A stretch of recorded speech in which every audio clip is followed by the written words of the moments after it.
Hi, I'm the Icelandrobot, and welcome to my review from Dusk Till Dawn 2, starring Robert Patrick and Moose Watson.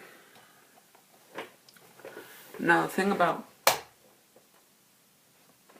From Dusk Till Dawn 2 is simply that this is not one of those movies you watch for quality, you know? This is a movie you watch for quality. This is a movie where every fucking buddy is on their A game, doing everything perfectly. Now, From Dusk Till Dawn is a very good movie. If you've seen my review of that should be up before this. But From Dusk Till Dawn 2, it's not a good movie, not in any means, but it's still a solid sequel. This is a sequel that works. Mainly because of this guy here, Robert Patrick. Getting one starring role. Like, Robert Patrick, he's a guy that can prove himself. You know, he's not just the T-1000, okay? No, he's Buck from Dusk Till Dawn 2. He's Jeff from Zero Tolerance. That's another great Robert Patrick film to check out. But as I was trying to get to, basically, the film is a direct-to-video film made for $5 million, directed by Scott Spiegel, written by Dwayne Whitaker and Scott Spiegel. Well, the story is by Scott Spiegel and Boaz Yatkin. The screenplay is by Scott Spiegel and Dwayne Whitaker. And the film stars, of course, Robert Patrick, Raymond Cruz, Bo Hopkins, and Danny Trejo. Also has a small appearance by Bruce Campbell. That's mainly because he and Scott Spiegel were good friends. Now, From Dusk Till Dawn 2 has just some of those moments where you're going like, yeah, awesomeness! Like, when Bo Hopkins is coming to Robert Patrick to get some leads from him, you know, Robert Patrick's like, you got a warrant? Bo Hopkins walks up to him and looks at the other guy. Did I give you that? And then grabs him by the balls and is crushing his testicles and like, that warrant enough for you? But the storyline is pretty simple in its own right. Basically, Dwayne Whitaker is a bank robber. He gets Moose Watson, Robert Patrick, and Raymond Cruz to come with him to do a bank heist in Mexico. Basically, around $5 million in gringo drug money. And basically what happens along the way is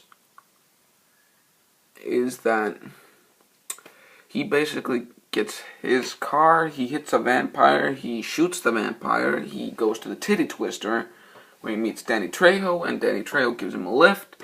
He goes over and finds out that the vampire that he shot was Danny Trejo's buddy, so Danny Trejo's like, ah! And fucking bites Dwayne Whitaker.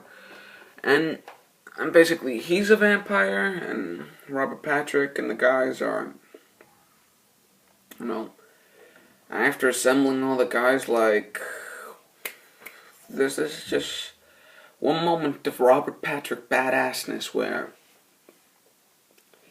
he's talking to Raymond Cruz, and he says, like, and Raymond Cruz, like, besides you and Luther, who else is on the crew? And he goes, like, you know, names two guys, and he says, Ray Bob's an idiot. I don't work with idiots. Idiots get you killed. And then Robert Patrick is like, well, you don't pick the crew. I do.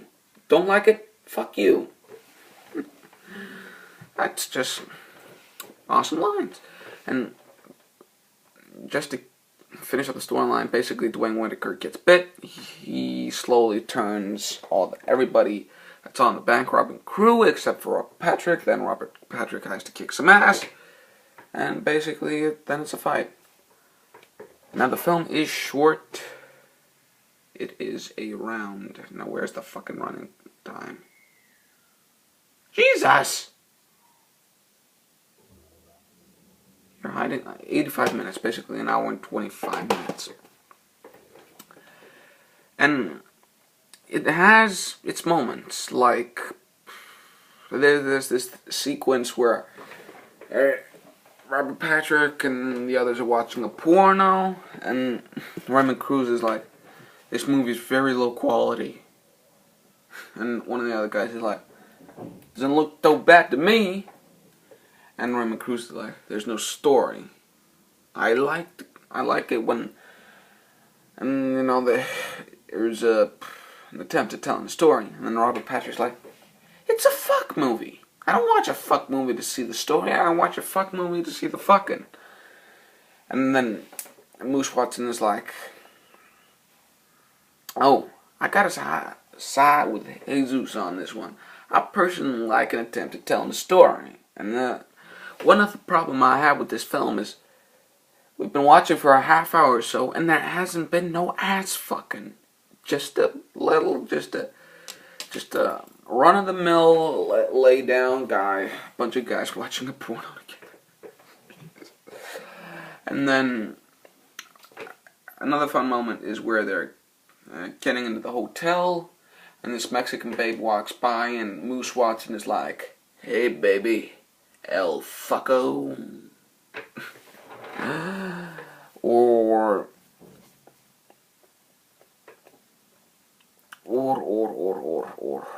Or then again, there are the, oh yeah, fuck, almost forgot. There's this bit where Moose Watson is, you know, opening the safe, and Dwayne Whitaker, you know, there's a light coming from the thing you turn to open the door, and Dwayne Whitaker, you know, puts something over it, and as CW is working, Moose Watson, he basically goes, what's the fuck is that thing? Pulls it off, and, you know, Dwayne Whitaker starts coughing this shit, and Moose Watson sees the teeth and goes, asthma my ass. Just, I thoroughly enjoy From Dusk Till Dawn 2. And there really is not that much else to say except for there's a badass moment where Robert Patrick, he's realizing that they're all vampires, and, you know, he pulls out his Beretta and he's like, of course they don't die, but it's still, one teeny weeny problem I have with, there are two problems I have with this film. One, Bruce Campbell has a cameo, and basically the cameo goes that he's in this elevator with this other prosecutor lady, and basically these bats come and kill them both. But Ash J. Williams, Bruce Campbell himself, he gets killed like this. You know, he looks up, sees all the bats coming, and he gets bit and killed. But this bitch, she gets to survive. So going,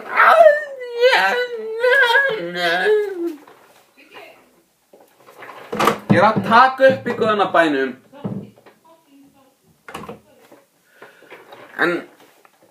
And the other problem is just they take the Quentin Tarantino shot from the trunk a little bit too seriously. Because there's a shot where Robert Patrick's getting some beer, there's a shot from inside the cooler, shot from when he's turning the fucking thing on the safe, a shot from when he's, you know, inside the fucking skeleton of the guy as he, you know, burns down, and just take it a little bit too seriously. And to end it on a fun moment, it's just dialogue between Bo Hopkins and Robert Patrick's, like, Robert Patrick's getting a cigarette, and he's like, you want one? And Bo Hopkins like, give him up. And Robert Patrick goes, you using one of them patches? And Bo Hopkins like, cold turkey. Don't you ever miss him? Sure.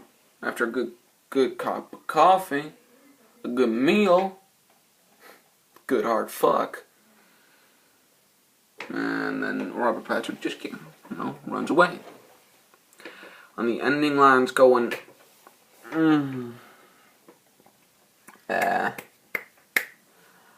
ain't much for being locked up in a cage. Spent too much of my life like that already.